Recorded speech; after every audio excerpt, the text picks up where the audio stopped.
In about 1990, a group of us would go for a curry after cricket on a Saturday night. One week, we had a curry virgin with us. The guy was a bit of a bellend. We all ordered the normal curries and beer, and he asked what he should order.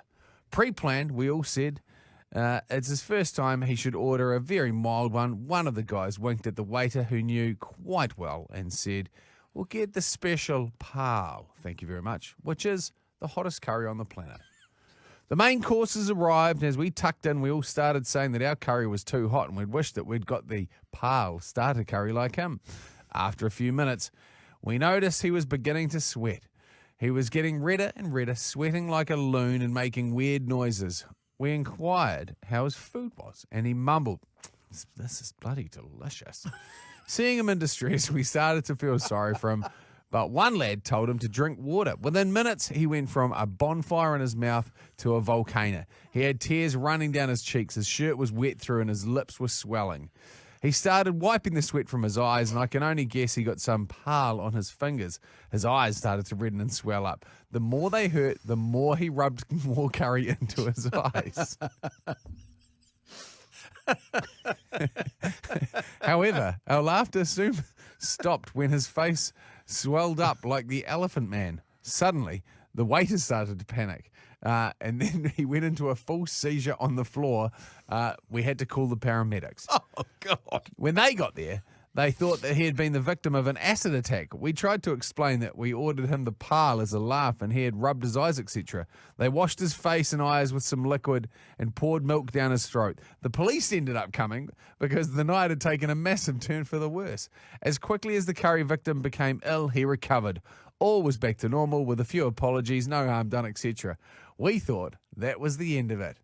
But oh no.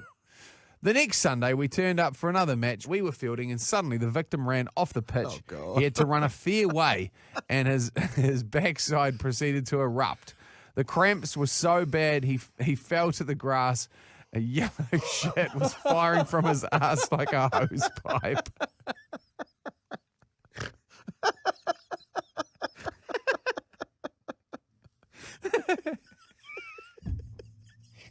The volcano.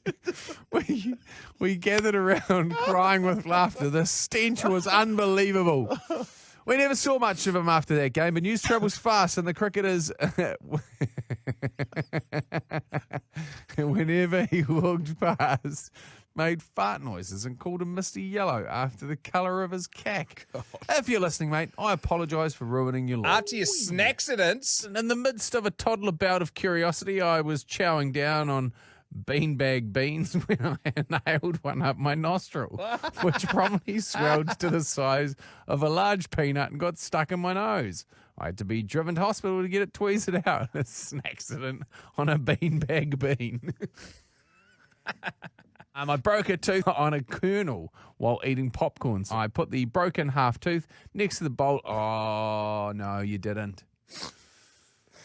I put the broken half tooth next to the bowl and kept going. The missus picked it up and started chewing on the bit of the tooth, thinking it was popcorn that fell out of a bowl. Oh, my goodness. How's this one? So I was about 15 years old at the time. I'd just broken my leg, so I was hobbling around to get my medicine. Read the bottle, and it said, "Take with food." So what did I do? I put it on my sandwich. Last time I ever did that. Still got a bit to learn at that age, eh? My dad thought that he'd finish off the meat left on someone's plate after a family dinner. Turns out he ate the meat that my nana had practically chewed up and spat out onto her plate. You should have seen his face drop when we started laughing our heads off after we realised what he had done. Our mate Christo was nervous for a date, and he was meeting 20 of us at a Korean restaurant, a barbecue joint. He preloaded pretty hard, and upon arrival fell down 2 flights of stairs into the centre of the joint. The whole place went immediately silent. He got up and stumbled over to our table and then knocked over a huge beer tower into us all. He never lived it down. His date rocked up 2 minutes after. My snacksident happened on a swanky yacht watching the America's Cup. There were snacks on tables on all levels, and one of my trips to empty the old bladder, I walked past one of these tables, scooped up a handful of nuts. The moment they entered my mouth, I knew something was up. They were slimy, but also rock hard.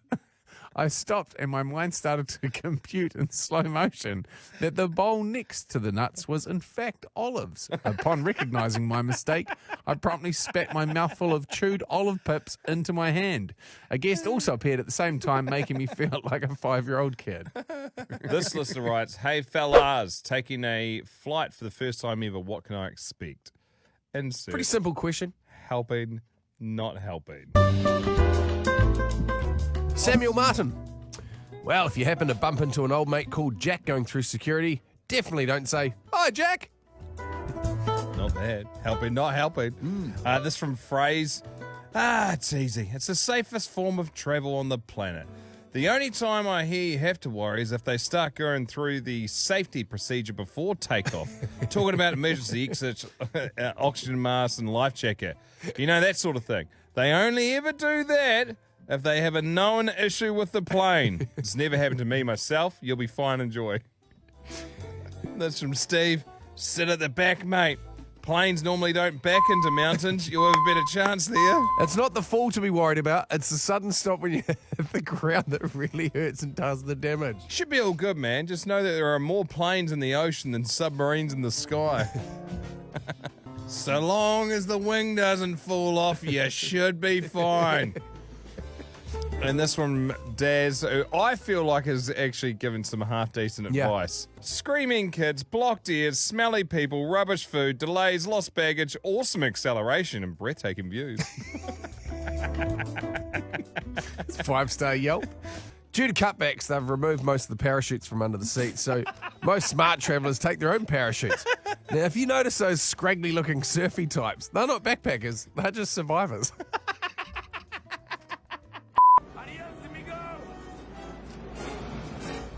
Make sure you fill up all your drink bottles and push them through the X-ray machine. Helping, not helping. So earlier in the week, I got a new flatmate.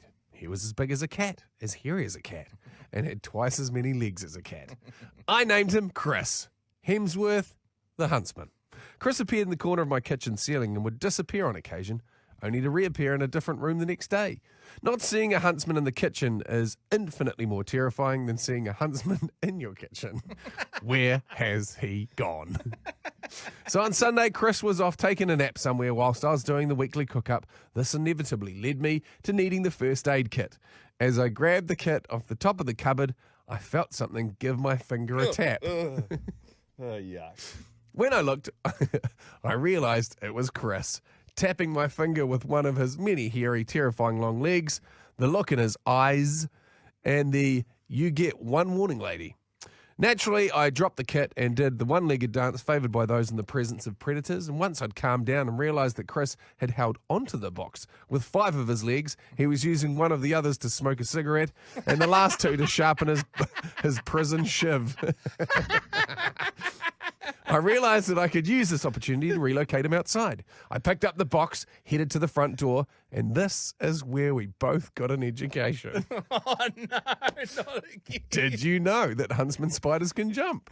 They spread their legs and glide, eagle-like, with sniper precision, No. aiming for the face of their assailants. No! To see this baseball glove of an assassin hurling towards my face, I did the very practical manoeuvre of throwing the first aid kit up in the air, squealing like I was being murdered, and flapping my arms around.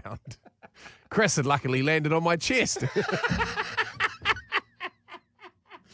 And as ample as it is, he thankfully slid off and landed on the floor. So naturally, he charged at me, and this is when my legs decided that... Hang on, so he's fallen off, and now he's lined her up and he's going to go again. Yeah. He has been working out. So naturally, he charged at me, and this is when my legs decided that now was a good time for running. I sprinted across the bloody savannah like a rhino was chasing me and dived headfirst through an open window of the semi-trailer truck that we were living in. So as I looked down at the 8-legged death cat that literally made a thudding noise as it landed on the floorboard, I amazed both of us when I dropped into fight mode and kicked it out the door. This thing was big enough that I could kick it, and not only did it did I not squish it to death, it actually bounced off the opposite wall and ricocheted back towards me, landing in another spider's web. Now, it was his turn to do the one-legged dance as he freaked out because he had a spider web on his face. Unfortunately, in his panicked attempt to free himself, he ran back inside my house. And in my panic state to free myself of this bloody spider, I kicked him again. I'm not up for hurting animals. I'm totally pro-cat, just like you guys. Sometimes kind of pro-spider. But this thing was giving me the heebie-jeebies. Thankfully, this time he ricocheted off into a potted plant and decided to call it a day, scuttling behind the pot and hiding from my terrifying thong-clad foot. And give this tough mofo his dues. He took 2 kicks to the face and even bounced off 2 walls. Other than that, seemed pretty sweet as. Now, to add to my dilemma, the first aid kit was now sprawled all over the stairs, and knowing that spider, he'll work out how to get the child lock off the OxyContin bottle when then I'm screwed.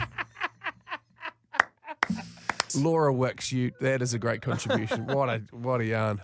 Serious question. Can they open bottles? Have you seen a huntsman smoking a dart?